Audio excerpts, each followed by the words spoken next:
Hi, I'm Scott Smith, chair of the Longshore 50th Anniversary Committee, here with Ellen Quinn, who was a general manager at the Longshore Sailing School 10 years ago. Well, from 98 to 2002. Mm-hmm.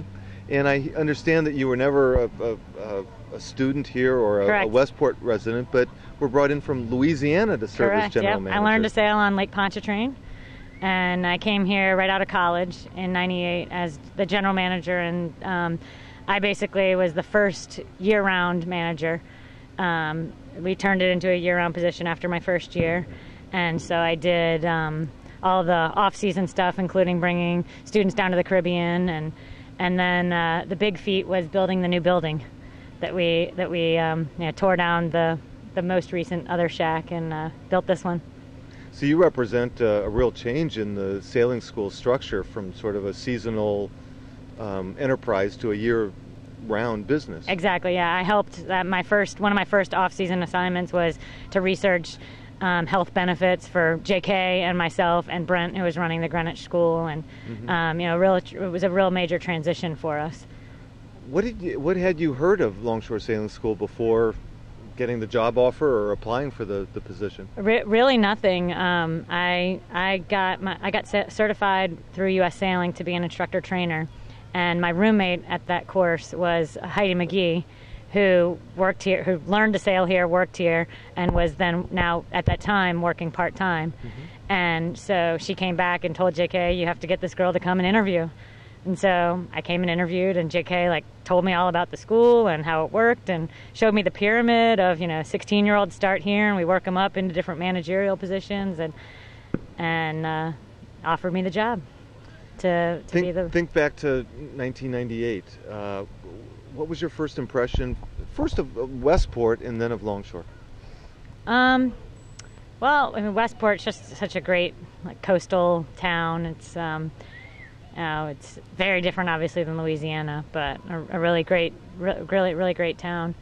And Longshore is just such a different operation than I taught at my club in Louisiana prior to coming here.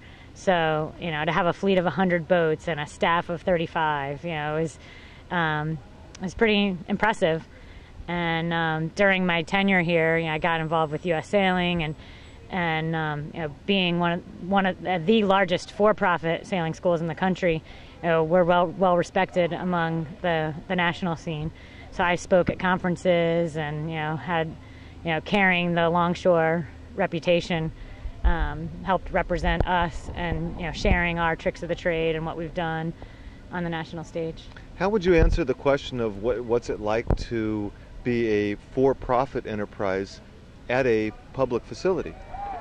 It's definitely interesting because it's for-profit, but everything that we did had to be approved by the town.